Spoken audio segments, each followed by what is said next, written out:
According to current research, this is how your newborn perceives the world: a blur of out of focus images, dulled colors, and muted sounds and sensations. So, how do you connect with someone who is so disconnected from the physical world? And how do you provide the proper stimulation to help their brains grow and adapt?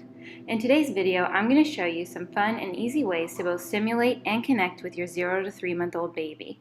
Not only do these activities encourage brain growth in your little one, they will also provide opportunities for bonding and learning about the world together. So let's hop to it and learn some ways to play with your newborn baby. One of the easiest and possibly most important ways to connect with your baby is to offer them some face time. No, not that kind. This basically means to get close to them and allow them to study your face. The latest studies show that babies begin to recognize and distinguish between faces long before they can distinguish different shapes or patterns in their environment. They can focus on parts of faces near to them, and so by allowing your baby time to study your face, not only do they familiarize themselves with you, but you begin to stimulate parts of their brain that are associated with their visual experience and their perceptual abilities. This also helps them to later be able to distinguish relevant social information like emotions. Babies as young as a few days old can begin to mimic some of your facial expressions as well. So one fun game is to get close to your baby and stick your tongue out repeatedly and slowly, and they should begin to stick their tongue out back at you as well. As they start to get a little older, you can also mimic their sounds and facial expressions back to them, and you might even get a laugh. Another important aspect of infant development is gaining spatial awareness. You can encourage this by simply allowing your child to stretch out on a blanket. Give them uninterrupted time to recognize and study their hands and the ways that their arms and legs move.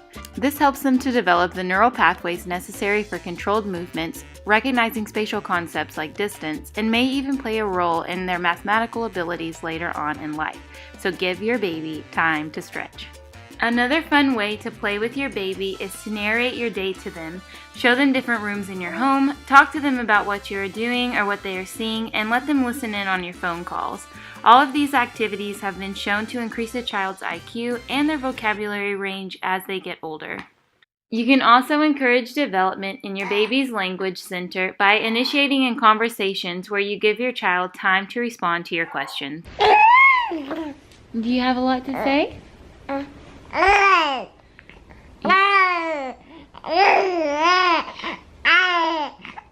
Oh, really? Is that why you won't nap? Yeah. That's why you won't nap? Because you have a lot to talk about? Another way to encourage communication is to begin signing with your baby. The newborn phase is an excellent time to introduce sign language for frequent activities like changing the diaper or nursing. Eros no longer cries during diaper changes because I always show him this sign first, and he now knows what to expect. Signs are amazing tools that eventually allow your child to communicate with you long before they can speak, so start practicing now. Around 5 weeks of age, your baby will go through their first developmental leap and they will start to notice contrast and shadows, so give them time to study these as you encounter them around your home. Going back to the example of the newborn vision, it's easy to see why so many newborn toys have black and white, high contrast images on them. Even with the most obscured vision, you can still pick out the high contrast image. If you don't have any black and white newborn toys laying around, you can also make your own by using a card or a piece of paper and just coloring an obscured black and white image on it, or you can print some out online. Studying these types of images encourages your baby's brain development in several areas, and they can also be used to encourage visual tracking as they are highly interesting to your newborn.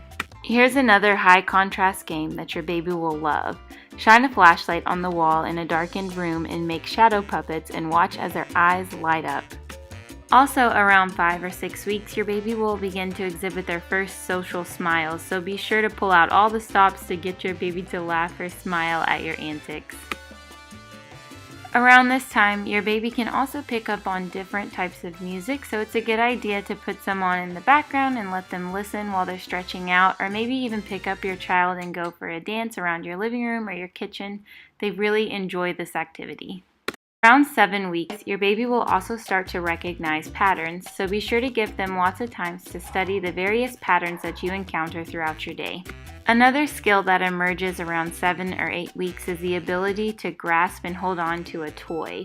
You can encourage this behavior by offering your baby a small rattle or some of these little teething rings. They offer unique textures and they're easy and lightweight for a baby to hold on to. Also, after this mental leap, your baby will begin to clearly recognize different facial expressions. So going back to giving them lots of face time, make sure that you make some exaggerated expressions and give them time to study your face. Lastly, it's important to note that babies learn so much about their environment through their sense of touch. You can encourage this learning and growth by offering your baby a lot of unique sensory experiences throughout their day. One sensory game that my little guy loves is raising and lowering his muslin blanket over him like this. Sometimes I drop it on his belly so he can feel the different weights of the blanket, and sometimes I just brush it across his face. He thinks this game is so much fun. Another way to offer your baby some sensory experiences is just to grab a few different unique items from your home and let your baby grasp them or show them to them. The other day I picked up a lime and Eros really loved this. I scratched the surface of it so he could smell the strong citrus scent, and he really locked in on this and kind of followed it everywhere that I moved it. Another great tool for sensory engagement are these sensory books that they make for babies. They have different fabrics or textures on the pages. This is great because not only does it give you an opportunity to read to your child, it also gives them a lot of different textures that they can experience, and it's all put together for you. Those first 3 months are filled with change. Your baby's brain will be growing at such a rapid rate, they'll be becoming more alert by the day and seem like they're literally growing in front of your eyes. And while the days are a blur of naps, feedings, and diaper changes, I hope you'll find some time to play with your baby.